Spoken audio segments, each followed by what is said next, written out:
Será que a gente considera violência como cultura? Será que o cinema só denuncia ou também propaga?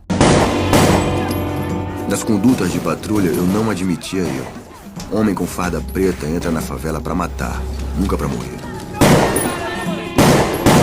Quem fosse me substituir tinha que saber disso.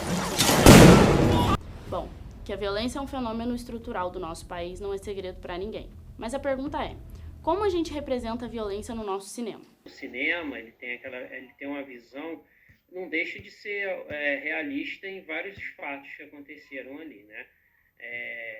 Porém, deixa de lado uma visão mesmo da comunidade, o que a comunidade vê,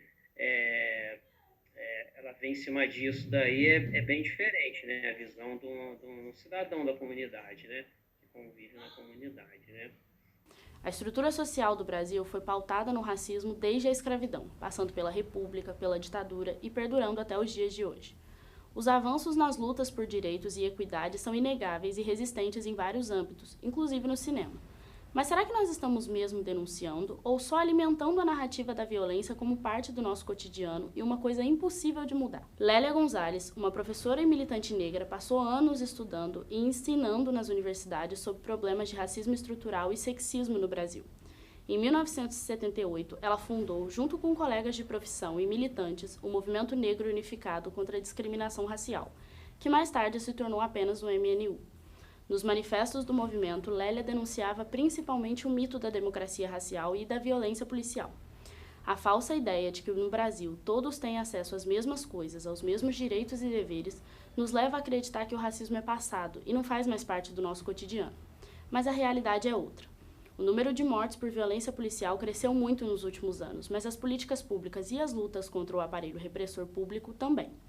Tá, mas onde é que o cinema entra nisso tudo? Dentro do contexto brasileiro, o cinema se espelha em toda a cultura e realidade do país para produzir suas obras ao longo dos anos, até mesmo a cultura da violência, e eu não estou falando das ficções e utopias. Desde Carandiru, inspirado no livro de mesmo nome, até Cidade de Deus e Tropa de Elite, esses e muitos outros contam a história do Brasil e a história da violência policial. Porém, esses filmes não só contam essas histórias, como também já foram usados para propagar a ideia de um país que precisa da força policial para se manter no controle.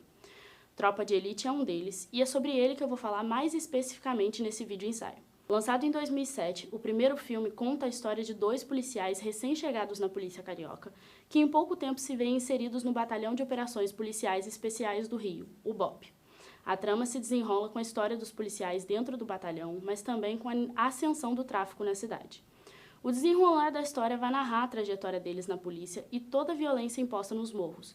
Desde agredir adolescentes e matar mulheres asfixiadas, a obra deixa muito explícito como o poder público age nas favelas, com pretexto de que estão salvando as pessoas da pobreza e do problema do tráfico, quando na verdade estão apenas matando jovens, condenando outros e piorando a situação das famílias. Mas se para alguns espectadores o filme foi muito bem avaliado pelo caráter de denúncia e represália à polícia, para outros ele foi ainda mais bem visto e teve sua narrativa transformada pelo heroísmo idealizado pelo Capitão Nascimento. De policial assassino a justiceiro e herói do tráfico, a obra se transformou numa verdadeira propaganda policial, vendido como uma ideia de que todo policial devia se espelhar no Capitão Nascimento e fazer a diferença, mesmo que isso mate muita gente. Já o segundo filme, lançado em 2010, vai reforçar essa narrativa heróica e justiceira da polícia ao retratar a ascensão da milícia no Rio de Janeiro, tratando o mesmo capitão-herói do primeiro filme como uma vítima do próprio sistema. Tem uma televisão em casa mesmo. Nada como uma crise econômica para aguçar a criatividade. Foi só eu cortar o arrego do tráfico para os corruptos perceberem o óbvio. Qualquer comunidade pobre do Rio de Janeiro é muito mais do que um ponto de venda de drogas. Desde uma chacina em um presídio causada pelos próprios policiais, até uma investigação sobre as milícias, o protagonista vai se mostrando como um leigo desse novo modelo de crime. A trama se desenrola com um final que vai retratar isso muito bem.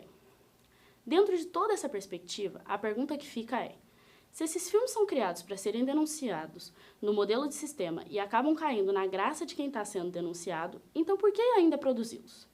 Bom, para essa pergunta existem 2 hipóteses. Se pararmos de produzir esse tipo de narrativa, também vamos parar de fazer com que o cinema mostre a realidade de uma sociedade e denuncie ela quando necessário.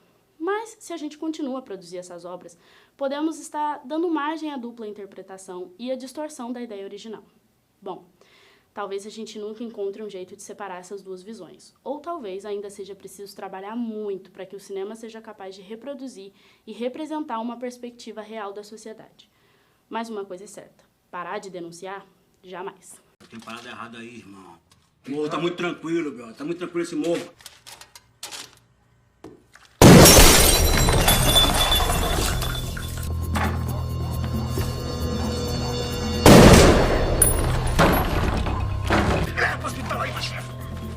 Você já perdeu. Você vai morrer. Na cara não, chefe. Pra não estragar o velório. O quê? Na cara não, pra não estragar o velório. Na cara não. O baiano já era meu. 07. Dá 12 aqui. Solta o moleque. Deixa esse moleque embora. Deixa ele embora. Passa que é teu. Porra, na cara não.